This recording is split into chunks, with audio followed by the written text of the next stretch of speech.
Welcome to Focused on Forward.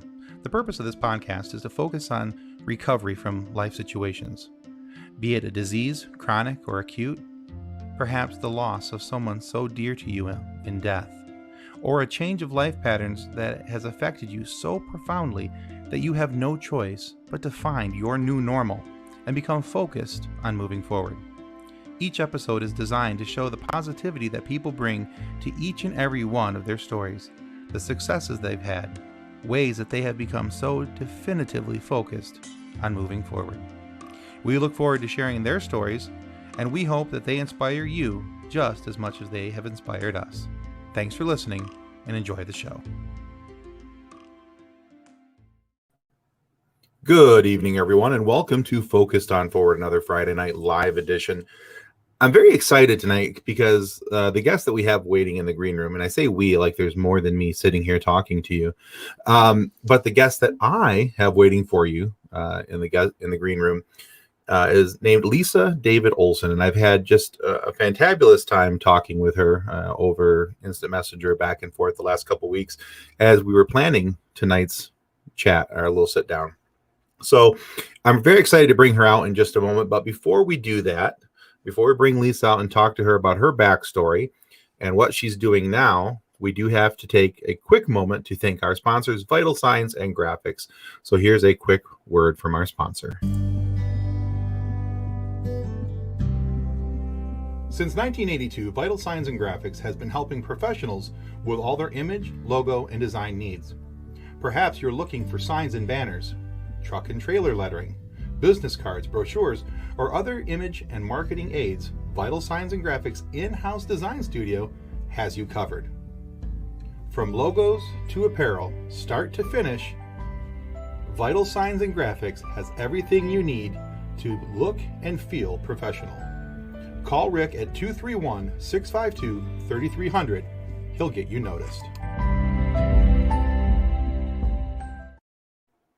So again, thanks to Vital Signs and Graphics, the sponsor of this episode, and actually all of our episodes so far. But you can reach them at 231-652-3300 and just let them know that Focused on Forward sent you. I'm sure Rick will take very good care of all of your design, logo, and graphic needs. So again, I want to take an opportunity to get you guys ready to have Lisa David Olson come out. She's she's pretty cool. I got to admit, I've gotten to know her sense of humor a little bit, and I very much enjoy it. And we're going to talk tonight how she, just as the title of tonight is, going from trauma to TED Talks, how she went through a traumatic childhood, how it led to a couple different things, and the development of her sense of humor and comedy, and how those things have really helped her to move forward in life. So let's welcome Lisa David Olson to Focused on Forward. Hi, Lisa. Hello. Thank you for having me. I'm very excited to be on your show. I'm so excited to have you here. Honestly, just our little interactions back and forth in Instant Messenger, you have made me laugh out loud. And I don't mean just the little LOL that you type back and forth to people to let them know that you thought something was funny. But you have legit made me laugh out loud, even today, this afternoon. Such high praise. You've made my day. Well, hey. If I can help somebody have a good day, we're doing something right. We done good. We did good. So in a few minutes here, I'm going to give you some opportunity to talk about all the things that you're doing now. But what I'd like to do is kind of set the stage for how we got to where we're at. So if you don't mind, could you walk people through your story to the limits of which you're comfortable, of the things that you went through in your younger years and how that led you to a life of being focused on forward? Yes. I am very excited to be on Focused on Forward. I think the work you're doing and inviting the variety of guests is so helpful. It's nice to have the spot to go to. And there's nothing you can't ask me. There's nothing you can't ask me. So I come from a traumatic childhood, as many comics do, really. And my story is growing up in a home with an alcoholic, functioning mother. Very hard worker.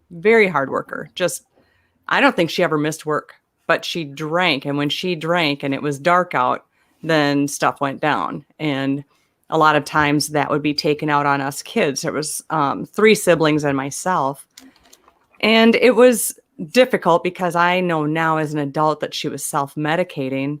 you know, for whatever her disorders were. But back then, you know, I'm 55 now. So back then, people didn't check in or make sure that things were okay. You kind of stayed in your own yard. You know, teachers nowadays, I hugely applaud, because you even knew through COVID where teachers weren't live with kids in the room, and they were very concerned about, is Billy eating? Did he get breakfast? Is Sally in clean clothes today?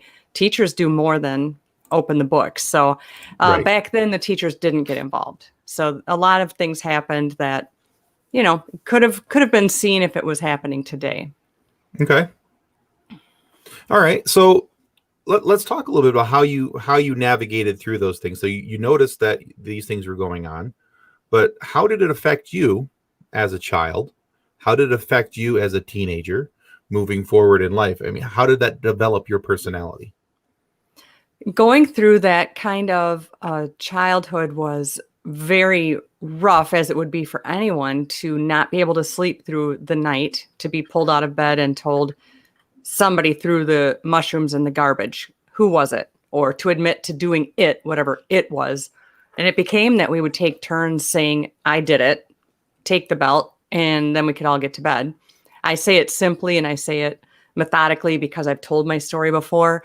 It's certainly, I'm still affected by night fright and the fight or flight stuff. I've got anxiety and things, but I also know that I didn't do that to my kids. And, you know, they didn't ever have to worry at night. And, you know, in the way that I did. So, if you're healthy enough to stop the cycle, then you've made it.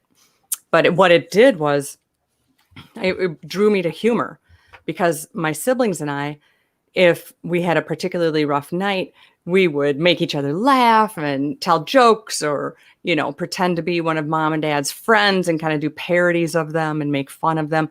And that was humor. And that helped heal. And there was the times that sometimes worked, that if you got mother laughing, then she wasn't hitting you. So humor was not only a healer, humor was sort of a defense. Yes, absolutely. Mm-hmm. Well, we do have a question here from folks in the audience. They would like to know, what was your favorite childhood memory?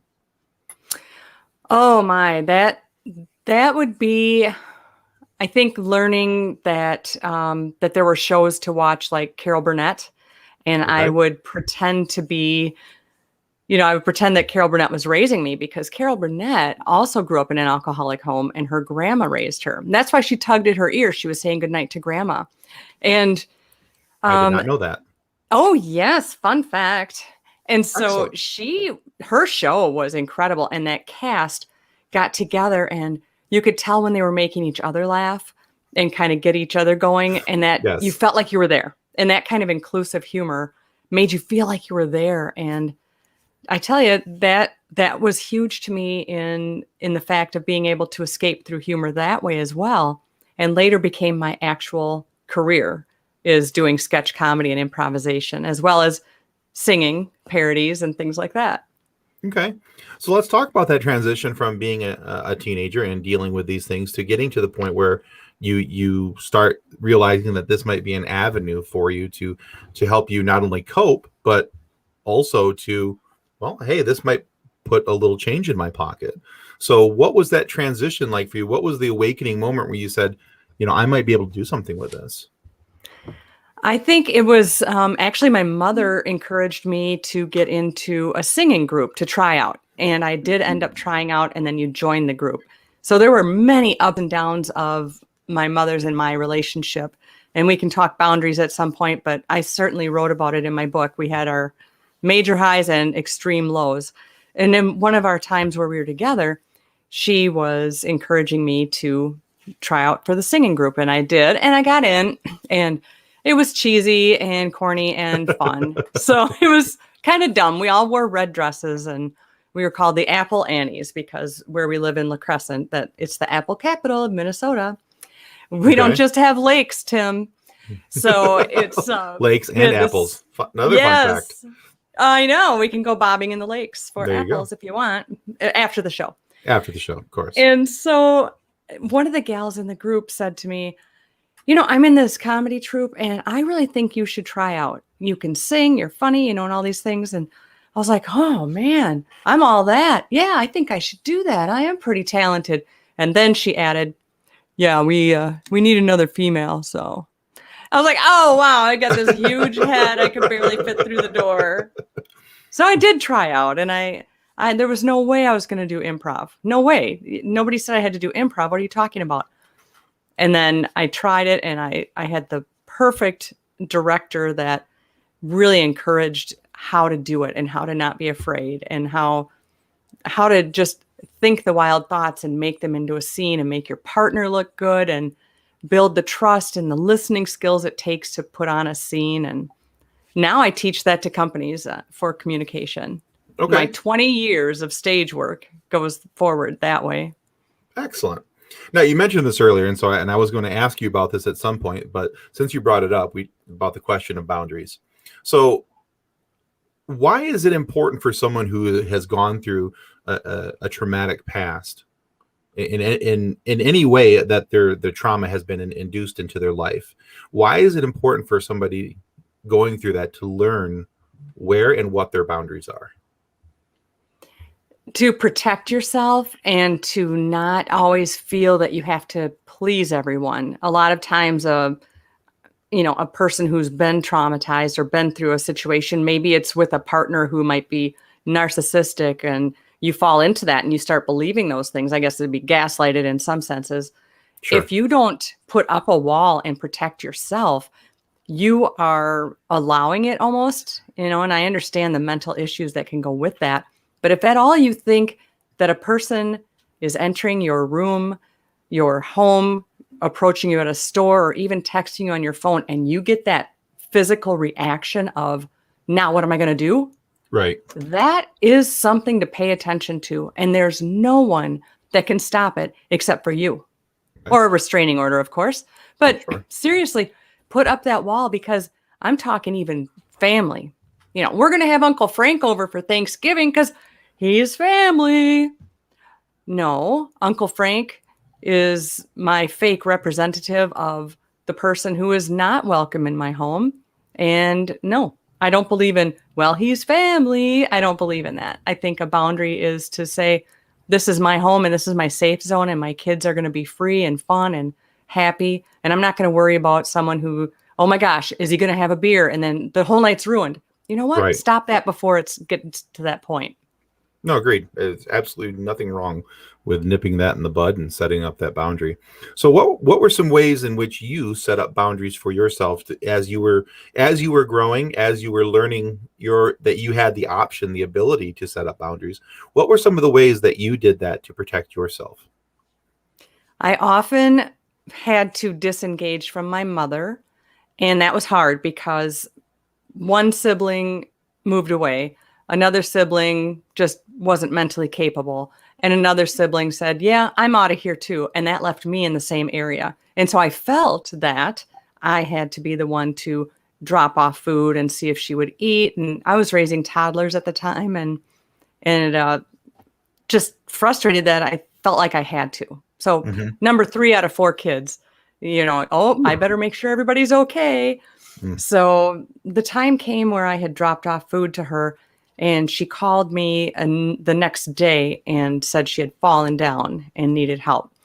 And I showed up, and she had not touched the food after a whole solid day. She was on the floor, and it was not a gorgeous sight. She was trying to get to the bathroom and didn't make it. Then there I am, the same size physically, trying to get her up. So I did end up calling an ambulance, and they gave her IVs right there in the parking lot. But in that moment, I didn't want to have to pay for an ambulance, and I didn't want to have that bill for her. I just had to make that decision right then and there.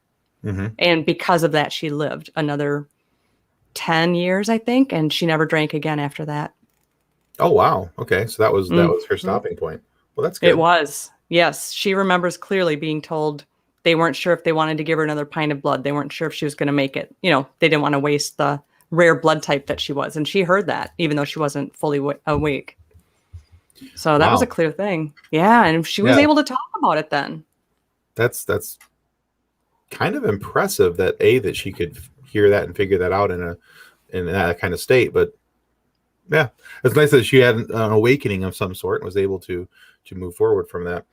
Okay, so you've set these boundaries. You're raising your children and your mother, and honestly, let's be frank about it. You're at that True. point. You kind of were. Um, so where we talked about getting into this comedy troupe, and so we've gotten to that point. What did you do after that? What was the next step in the progression of Lisa's story? Let's see. So there was divorce number one, got married again, and I co-parented my kids. It was almost single parenting, but co-parented my kids and stayed with the comedy troupe and had ended up taking it over and always working full-time besides. And it was just a really fabulous outlet to be able to write and perform. So we were writing our sketches together as a team and perform them and doing improv shows for corporate. And then all along the while, I've been keynote speaking as well.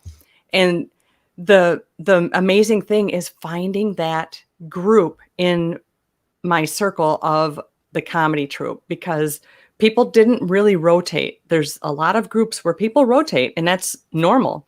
With our group, we had this core group of people that we rarely ever exchanged members. And I went through my second divorce, and both are amicable. Collect the whole set. You never know when you need a couch moved, right? I'm easy to divorce. It's on my profile. No, it's not. But I'm in my third and final marriage with a fabulous man who also does writing and performing. And we were in a comedy troupe together in the same one. So the thing is finding that circle of people that you trust. And like with my husband, we were friends first for 30 years and both ended up available at the same time. I had to chase him down a bit, but that's another story for another day. Understood. We can do that over. Yeah, you know how you boys are. And so, but finding that circle of trust is, everybody right now could think, who is that person you would call if you suddenly needed a ride, you were stuck somewhere in the night? Can you envision that person? Or the person that you could say, I need to talk about this, but I don't want anyone else to know. Can you think of that person? And if you can, send them a text and say, hey, I appreciate you. Because if you have those people in your life, you are very lucky. And finding that circle of trust for me became my comedy family. And that was the people I knew I could get out of a grouchy mood or just say, I'm not feeling it tonight. And then they would change my mood and they were just there to pick me up. And I was there for them as well. And we still are. Well, that's excellent. All right. We've got another question from the audience. Todd Olson would like to know, did you ever forgive your mother? Oh, yeah. That is something that I guess forgive is such a hard word for me, but I think so, yes, because we were able to talk about it after she was sober and she did have regrets and she could speak to it. And that was something I never thought would happen. I thought that she would always deny it. But once she had been sober long enough, she was able to say she knew the things she did wrong. And she spent a lot of her time trying to make it up with gifts, food, sewing us clothes. She had so many talents that way that it was that roller coaster. So I would say in the shorter answer, yes, I did forgive her because she was doing the best she could while dealing with whatever mental scramble she had going on without outside help. Okay. No, that's fair. I think that's a fair response, and I think one of the things that I've learned, and maybe it's something you've learned as well, is that, forgiveness isn't excusing what had happened. It's more for you than it is for the other person. It's allowing yourself to be able to move past whatever that issue was. So, I as important as forgiveness is, I think sometimes people think that, I forgave him, so that slate is wiped clean. No, that's not what that means. Forgiveness means that you understand what your mother did was wrong, but you're forgiving her so that you can move forward. So I think right. So well said. Yeah. All right. We have more from the audience. Hannah McKinney asks, what 3 accomplishments are you most proud of? Oh, that's a nice question. I would say getting my book published. These are in no particular order. Fire away. Getting my book published was a big damn deal because of all the hurdles that I put upon myself, and I finally got past those. So that's one. I think another one is absolutely my funny children. We share 5 sons, and they are bright and smart and hard workers, and I'm just so proud of them. And I feel like I might have helped with that a tiny bit, so I'm very proud. And third, oh my, that people tell me I'm very proud that people tell me I'm brave for sharing my story. And so I'm very proud that I can affect people through sharing trauma, but also through sharing joy and humor and keeping things light, but being that person that you can kind of count on if you need a laugh or to be scared or be pranked. Count on me. I think those are 3 good accomplishments. So, Hannah, I hope that answered your question. Ron Lippett also made a comment here, so that trust is everything. It's absolute currency in every meaningful relationship. And so, and that's true, Ron, whether it's mother-daughter, whether it's spousal, parent to child, those relationships are all built upon trust. So that is true. And that's not something that you can give away. It's because of my background, you have to earn trust. I don't just trust you because I meet you. And that also brings up instinct. You have that gut feeling. Maybe somebody's walking behind you and you don't care, or somebody's walking behind you and you get that feeling. Trust that. Trust is so many different things, but once it's broken, own it. If you've messed up with somebody, certainly own it and try and make it up, because it takes a lot to apologize to someone. And so it's grace if you can accept it and go forward. It can actually make your bond stronger. But boy, you blow it and you don't own it, you're out. Yeah. Door is shut. No, I appreciate that completely with things that I've gone through in life. Trust is a very big deal for me. So I that Ron's statement to me is 100% true and accurate in that sense. Okay, so let's kind of get back to some of the things that we were talking about. Now, you had gotten to the point where you mentioned this is one of the things that you was one of your bravest or happiest accomplishments from Hannah's question there. And I can see them behind you propped up so nicely. Oh, sometimes I accidentally set my books right here. Yeah, I hate it when that happens. Just oopsie. How embarrassing. So let's talk about your books and how and what was the impetus or the decision that, I need to be a writer. It just was a craving I had. And I think part of it was forcing myself to share my story. Who cares? Who cares about her story, right? So I had to get past that. And I figured it's something that my boys could have.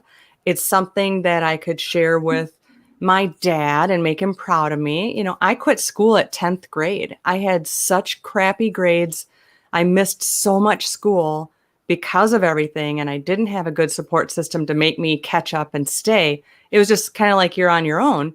Mm-hmm. And I'm sorry to sound blaming, but I never did that to my kids. In fact, they had a little bit more of the, not helicopter, but certainly a glider over them for school, because I didn't want them to go through what I went through, which was falling behind and leaving. So having a book to me was solidifying that I could do it. I'm a pretty good writer, and I wouldn't have said that a couple of years ago. And I wanted to get my story out there and share the things that were like not finishing school and the multi-marriages that have become a punchline for many, and that's okay. I can take it. And it's just that I wanted my story out there. And when a mail carrier that I knew because he had seen our shows saw me in a coffee house and he saw me at my laptop, he said, "I sure hope you're writing your book." And I said, "Well, why would you want my book?" He goes, "I would love to see your book. You always remind me of Carol Burnett," which is the highest praise I could ever hear. And because Boyce the mailman would ask me on different Saturdays when I'd see him, he would ask me how my book is coming. It gave me that feeling that I mattered and that somebody, even if it's just Boyce, would read it. And he was at my book signing. And then he shared that he also had a traumatic childhood. He shared that with me when he hugged me. And it's just amazing that people say that you're brave to share, and then they want to tell you their story. Yeah. Yeah, absolutely. It's a connection.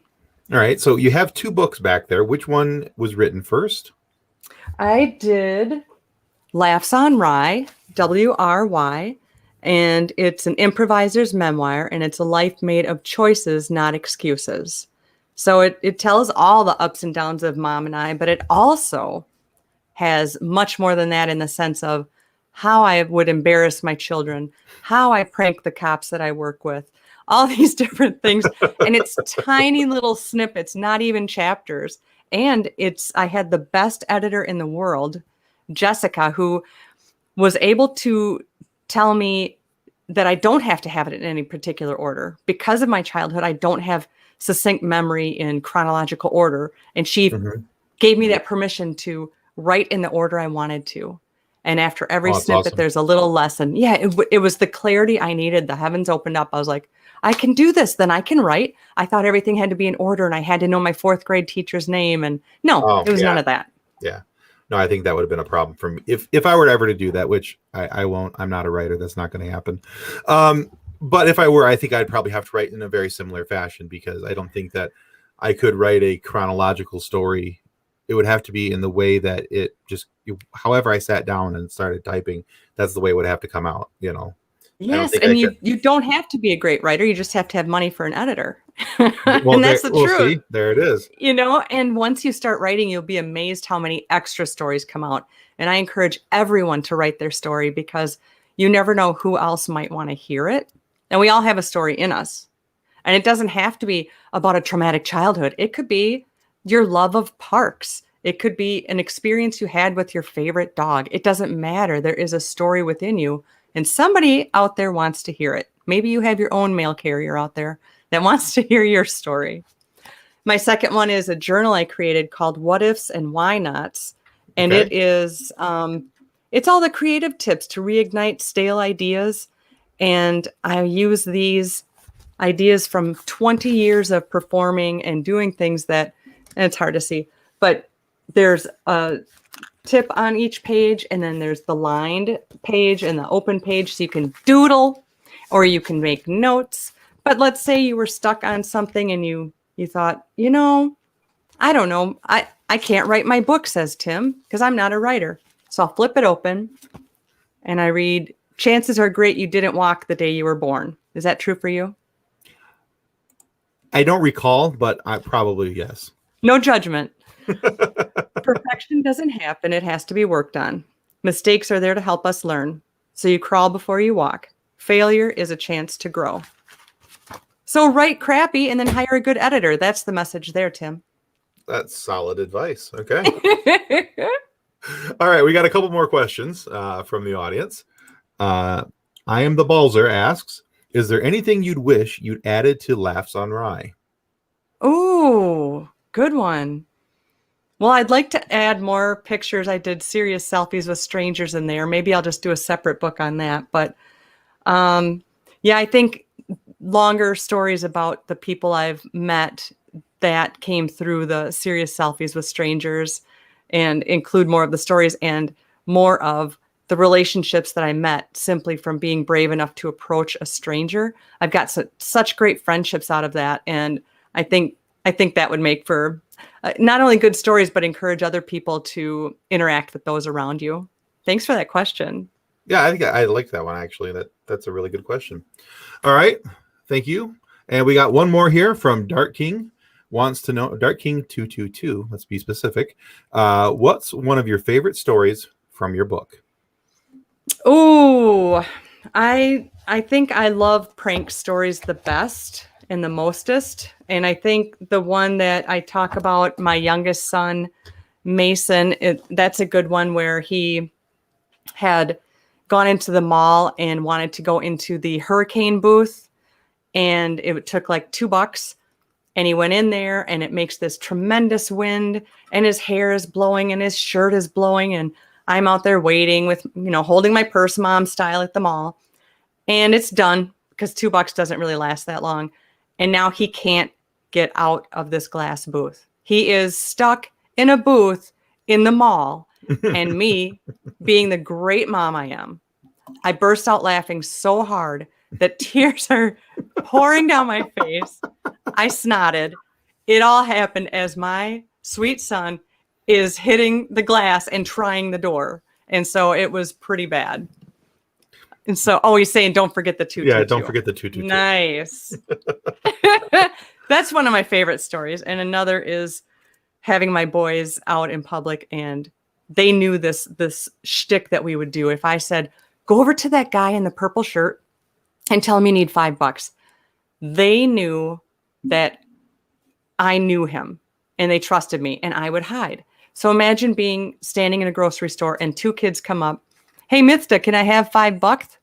And the guy says loudly, looking around, why don't you find your parents? Why don't you find your parents? And it was actually one of my cousins, and he didn't know, we weren't close. So he didn't know it was my kids. Oh, that's fantastic.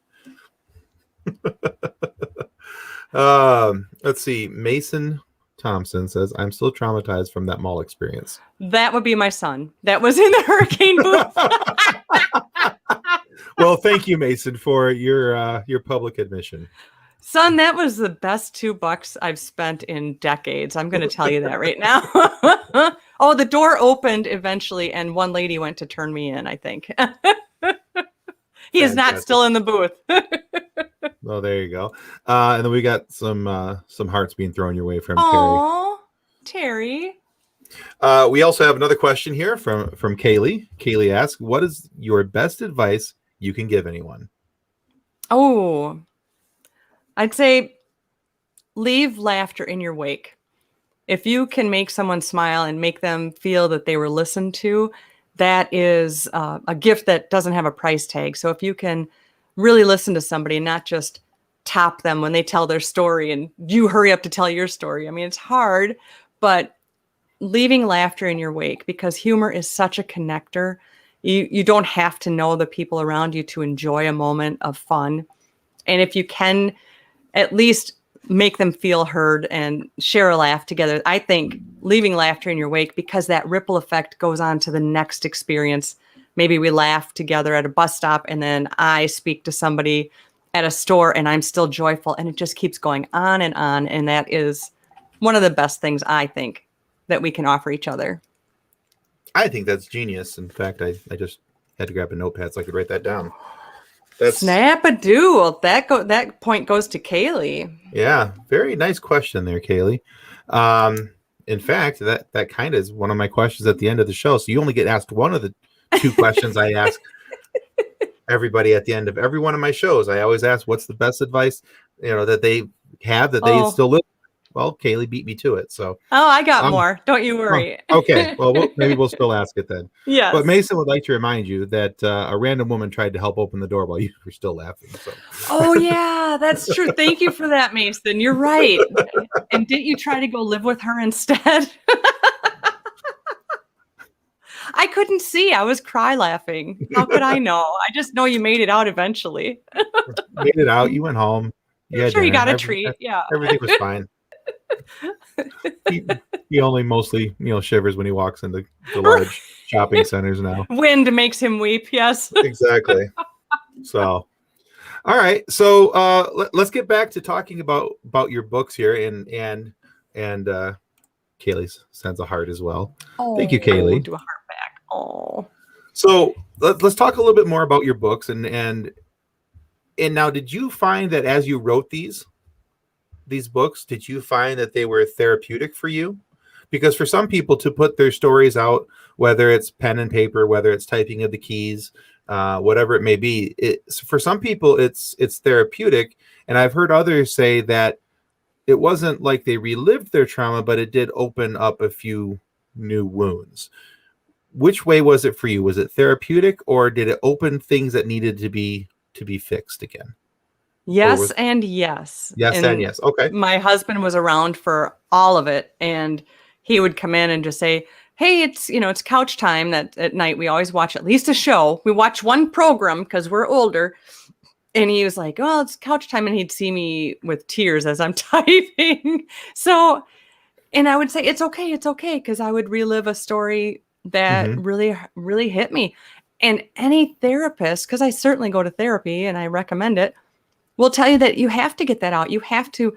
I think one therapist said it was, you can't keep driving around the neighborhood. Sometimes you're going to have to go through it. And I'm all about analogies. So to relive it, feel it, and cry about it is really one way to get it out. And it was very therapeutic. And also, the surprise part was the memories that came back just through writing. And that was so astounding for me because I do have choked, blocked memories. Mm-hmm. That's a protection mechanism. But then to get some of those back, and just to have that clarity was really a surprise that I didn't expect. Yeah. Yeah. I think one of the interesting things about having gone through counseling and therapy myself is that some of these things do kind of come bubbling up to the surface. And it's things, for me, at least, I think the thing that was most interesting wasn't the fact that there was these memories, but how much some of those memories that as they came to the surface, how much some of them stung. Right. And so trying to find ways to navigate around those things, without having, because I think that, like you said, the natural inclination is that you don't want to go through the neighborhood. You do want to go around, you want to find detour. Exactly. It's human nature. We want to find the easiest path of least resistance so that we can get from point A to point B without tear stains. Right. Let's be honest. Well said. So what was one of the things that your therapist helped you to do in order to see that sometimes the drive through the neighborhood is the necessity? I think feeling that I had somebody that had no reason to care about my stories one way or the other, and that I wasn't a bad person for saying that I dropped out of school or any of these things. Mm-hmm. I think having that person that is not a family member, is not a friend, that could maybe see you differently, you need that person in your life that you can just talk to. They are sworn to secrecy unless you're going to hurt yourself or others, right. And that you can have a venue in which to get it out. So for me, the talk therapy is the best. And then when they give you tools to work on, I've done different kinds of therapy that didn't work so well. And the best for me is when you have tools to work on or homework to work on. And one therapist said, start writing. And that just sounds so easy. But then he said, start writing. And he would give me a prompt such as, I was really upset with my mother when, and then write. Mm-hmm. And I was like, I don't know what I would write. Well, how funny when you sit down with a pen and you just have to fill it in 3 pages later. And what a great way to kind of get it out. Mm-hmm. But of course, breathing exercises. And for my anxiety, I'm always busy. So I really still struggle with downtime. Just sitting and reading a book, I feel like I'm not getting something done, which is bad. So I know what I have to work on. So I've begun painting little pictures, little mini pictures. Oh, cool. Yeah. It's silly, but it's the one thing that keeps me in a chair for a minute, Right. Because I'm always running around, and it doesn't serve me or those around me. That's the things I've learned is how can I slow it down?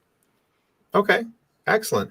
One of the things that, and I share this, is that one of the things that my therapist helped me to understand is that it's okay to tell yourself to stop thinking about it.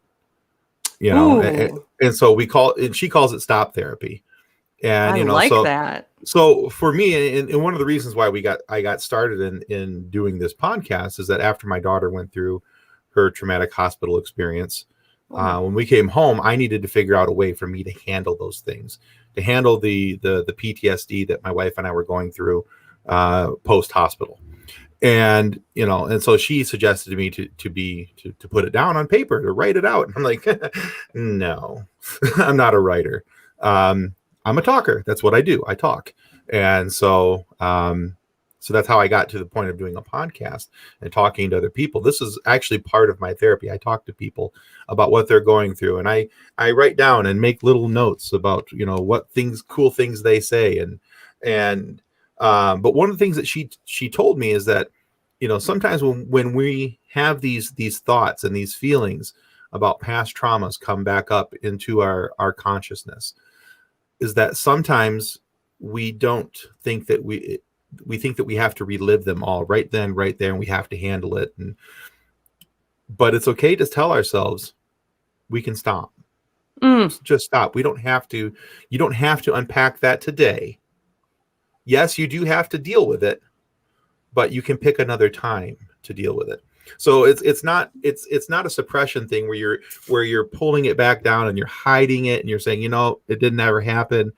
You're allowing yourself to have a human moment and say, you know what, I can't do this right now.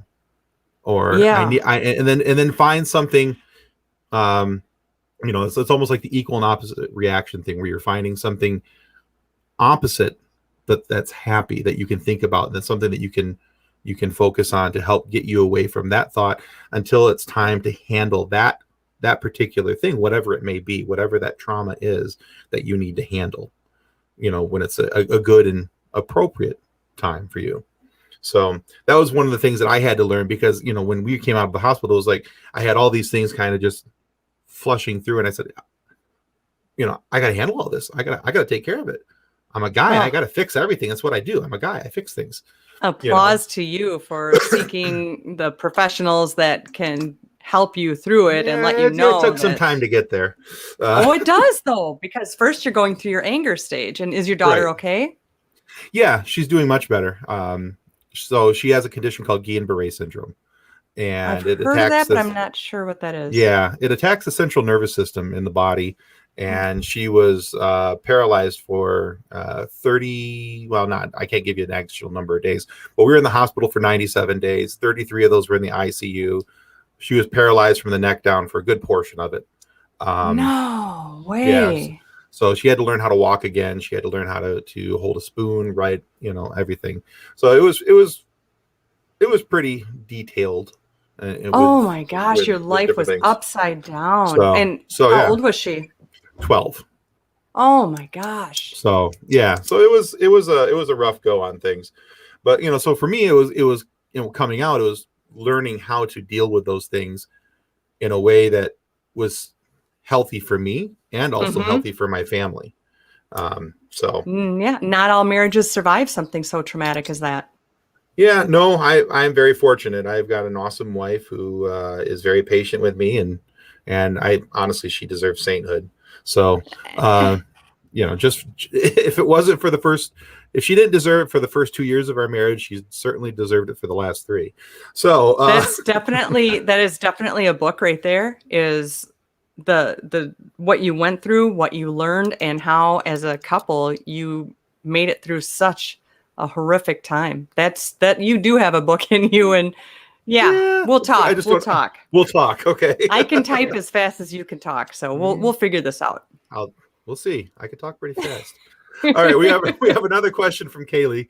Kaylee wants to know, what is the greatest lesson you taught your children from experiencing a traumatic childhood? Oh, that's my friend who's a new mama. Yes. Oh, she's got the cutest kid. So I think the greatest lesson I taught my kids, first of all, I was very honest early on and let them know that there's alcoholism on both sides of their family.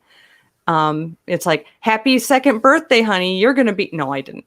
They were like 7 and 9 or 9 and 11. I don't know, but they were old enough to have these conversations. I think, to explain to them that this is what's going on and that, a little bit about my past, just so they understood the dynamics between me and their Nana. And cause she was still around for a while, and just letting them know honestly what is happening, and that I want them to be aware of it, because we don't want any other, it's in your body. It's genetic. So you might as well understand. But I think the other thing that lessons for my kids is definitely the trust. The 2 sons that came out of me and me are so close, and we have this trust, and the late night giggles that we have, and our matching tattoos, and we are a threesome. And definitely, we're all Scorpios, so we're a tight pack, but just that they can come to me, and that it's the trust thing that is really there. And we've already covered that that's really hard for me to have. And they learned that by proxy. So I think they know too that we are good. But my sons are kind and great listeners. One of the best things they picked up was when you ask someone, how are you? You really mean it and you wait for an answer. Or how is your day? Or even at a cashier, how's the night going? Simple things that are small, but are very, very connected and just charming, actually. Yeah. No, I think that's very good. Okay. All right. So let's talk now in the title of tonight's discussion. I named it From Trauma to TED Talk. So let's talk about you being on a TEDx talk. So what was your topic? What did you discuss? All those fun tidbits. Yes. And I also have a comedy album of telemarketer calls. So if you have time, I can play one of my 2-minute calls for you if you like. Okay. My TEDx, it was such an exciting experience that it was supposed to be. Look at you, Tim. Look at you. I try to be somewhat prepared. You are just the bomb. Okay. And it was in April. And it still has not been released because everything is on a volunteer basis and people give of their time. So getting all 8 speakers' talks edited is taking a bit. We started on Zoom. So one thing, it was exciting to be accepted right there. Didn't sleep that night. And then you work on it and you work on it. And in today's world, your talk should be around 10 minutes or less if you want it to catch on. It is around 18 minutes allowed, unless you're Brene Brown, you go 19, whatever, girl. And you do you. Yeah, you do you, Bren. And so one of the speakers said, is there any way we could be in person? Because it was all via Zoom. And darn it, if it wasn't just like one of those old movies, we all scrapped together. Mom made the curtains and Dad got the barn ready and we did it in person. But what we really did was we sold tickets to be able to use the theater in Bloomington, Indiana. And if we sold so many streamlined tickets for people to watch it live, we would be able to afford the theater, the workers, the tech people, the videographers, and all that. Okay. Those who run it are non-paid, but you've got all the nuances of opening a theater. And it was April, so it was still we could only have, I think, 50 bodies in the whole place, period. Right. And I think there was like 4 videographers. And my husband and another guy donated their time. And I know my husband did 3,000 photos. It was just incredible the way the people stepped up. So to me, it was very hard to come out of that because that was definitely a dream come true. And my husband was there the whole way making it happen and gives of his time and everything too. After that, I think I was in a fog, nearly in a funk afterward because I just couldn't believe it really happened. It was an incredible experience. And just like I say, everybody's got their book in them. You definitely have a talk in you. Just figure out your message worth spreading and check out other talks and see what you see out there. Okay, cool. All right. Now, also, I mentioned at the head of this that you're a podcaster as well. So let's talk about your podcast, Stranger Connections. But you've got a bigger microphone than me. I very well might, yes. Yes, you do. And bigger headphones. I do. Bigger ears, bigger mouth. That's all that means. So I recorded 2 today. Thank you so much. Yeah, Stranger Connections with Lisa David Olson. I'm always looking for people to review it so that it can be seen. Please review Tim's show as well. It's how our shows are seen. And I interview quirky stories, weird careers, just the strangest stuff. One lady today, she had so many stories in her. I just did a rapid fire questionnaire because she had done, instead of college, she took a backpack and went across the land, and then she was a tour guide in Alaska on a dog sled thing so people could feel what it's like to be in a dog sled. And then she was a manager in a strip club in the Caribbean. I mean, that's only a few of her things. And so we just went boom, boom, boom. That's a very varied career path. Yeah, and then she was on a reality show. I'm telling you, this woman. You might not be able to call it a path. I don't know. No, there was no path. Many forks. It was sporks and knives. Yes. So I'm very excited to do my podcast. I make no money yet. It's not about that. It's about meeting people and sharing stories and feeding that curiosity. I crave to know stories, and I know you're the same way. And like you said, this is your therapy. I'm sure it's keeping me a little bit sane and keeps me out of my husband's hair a little bit too. Yeah, especially during during 2020. This is, Mm-hmm. I think, part of what helped keep me sane is talking to people and hearing their stories and being able to discuss things with them and have that interaction that we, whether you're an introvert or an extrovert, there's some level of interaction we all crave. It's just Yes. it's part of who we are as the human animal. And so for me that's what that was. And like you said, for me it's about stories. I don't understand what this thing called money is yet from it. Maybe that'll happen. If it doesn't, I don't care. I started this with the pure intention of just wanting to share people's stories. And it sounds like that's pretty much the thought process with Stranger Connections as well. It is. And it keeps, the best question I can get from others that listen is, how did you find them? That's a high praise, because it's like you and I are always researching or finding each other through podcast groups and things like that. But Yeah. Sometimes you can't remember where you found somebody, because by the time you meet up with them, but it doesn't matter, because we research, and that's part of what keeps our minds going and keeps us busy and keeps our families sane, is that we have that craving and curiosity. And I think that's a healthy thing to do with our time. And we can connect other people. One of the guys I interviewed has an affliction that his arms are shorter, and he's a speaker, and he connected with a friend of mine whose niece has this. And now she connected him to her niece because she was going to quit college. And that's huge. All because I was curious. Now these people are meeting through me and How cool is that? And there's a few stories like that. I love to connect people. Yeah, that's awesome. Okay. Well, we're kind of running out of time here, so I do want to get to the two questions that I love to ask everyone. Absolutely. And since you gave me the go-ahead to ask you the second question, it's going to happen.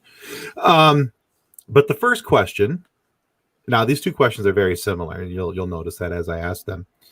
So, looking back over the entirety of your journey, what is the single greatest lesson that you have learned? Be kind to all the people that you run into. You don't know their story if you don't know them. And even if you do know them, you don't truly, truly know their story. And so what if we pretend that those around us are doing the very best they can in that moment, and just give them grace? And remember, people are not paying attention to us. Don't worry about your image so much, but how about grace? Hold the door for somebody, compliment somebody, ask them how they're doing, and wait for an answer. That's what we can do for each other. Absolutely. Okay, excellent. Now, the second question, which you've technically already kind of answered, because Kaylee kind of snuck that good question in there earlier. That Kaylee, she's like that. Yeah, I'm not upset at all, Kaylee. No, you just, I loved your questions. Thank you so much, Kaylee, for participating tonight. But the second question is, looking back over your journey, what is the single greatest piece of advice that you were given that you still use today? I think it was my father who said, "Shut the damn door. You're trying to cool off the neighborhood." I think that was it. Fair enough. What I tell others is to be bold, be brave, and dare yourself daily. And whether that dare is to pick up the phone and call your uncle who is in the hospital, true story, or it's to jump out of a plane and, with the fancy backpack thing, or Right. try pineapple on a pizza. Not my husband's thing. What would it be that would be brave and daring? Trying a new food, calling an old friend. I have pen pals now, and all those things, but to dare yourself daily. And maybe it is apologize to that person that you lost touch with, or maybe it's, a new workout video or a different kind of song. So be creative and dare yourself daily, because the feeling afterward is only one you can give yourself. Okay. So those are both excellent answers. I like them both. Thank goodness. I would hate to get a bad grade. Right. Exactly. So with just a couple minutes left here, let's make sure that everybody knows where they can find out more information about Lisa David Olson. Find me on Facebook. That's my spot of choice, Lisa David Olson, and I have a website, lisadavidolson.com. What a coincidence. And on Facebook, we have a collective group of silly heads on Counterclockwise, where we share just PG-13 humor. And it's a great place to just catch some fun before you go to bed. More punchlines, less headlines. There you go. I'm a member. It's fun. I enjoy the memes. You share good ones too. Oh, thank you. Yeah, no, there's been quite a few in there that I'm like, and stolen. And stolen. Exactly. Well, they're all stolen anyway. We're borrowing, repurposing. Exactly. A friend of mine says, I have never stolen a meme. However, I have repurposed many. Exactly right. I like that, friend. So, here's a good question. One more from Dark King 222. Don't forget the 222. Where can we get the book? The journal is only available through me because I did a local printing on that, and it's a beautiful spiral. So message me on the Faceplace. Laughs on Rye is available on Amazon or through me if you want a signed copy. And it also is an audio version that took a long time. But if you want to keep hearing this here voice, you can get that on Amazon. Thank you for asking. Very good. Thank you, Dark King. And we got a smiley face from 222. Oh, I did it again. I almost forgot the 222. How bad of me. All right. Exactly. All right. So, and now you said, just real quick before we go here, you said that you had a comedy album. I don't think we're gonna have time to be able to play one. Yeah, no problem. But what is the name of the comedy album, and where can people find that? Thank you. On iTunes, it's Fun on the Phone, and fun is so hip that it's spelled PH, just like phone. So Fun on the Phone, Lisa David Olson, and it is 21 phone calls of actual telemarketer calls where I don't let them get to their point. Or it's also my first husband, and we would take turns recording on this old machine. And this is when it was real people calling us before it was just the robo-dial. Excellent. All right. Okay. Well, hey, guys, make sure you guys check that out. Please go find Lisa David Olson on Facebook. Find her at lisadavidolson.com. You can find her book at Amazon, or her Spiral Bound workbook. You can get it through her, as she said, on the Faceplace. So If you check her out on Facebook, I assure you that if you go to Counterclockwise, you're going to get some good laughs. And, you'll have some nice, encouraging thoughts from other people as well. But Lisa, thank you so much for your time tonight. Thank you for being willing to talk openly about the things that you've gone through and how it's led you through your journey in life.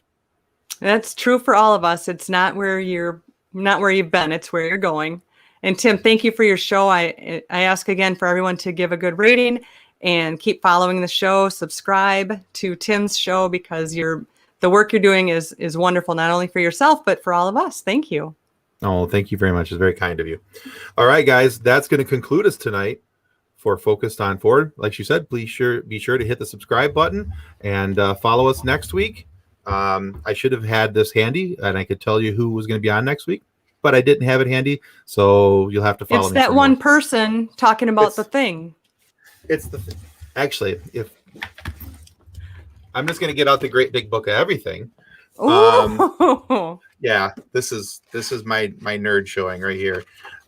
So next week we have Brittany, and I'm not even going to try to pronounce her last name, but she has a very interesting story, having gone through some trauma and some abuse, and now she lives over in Ireland.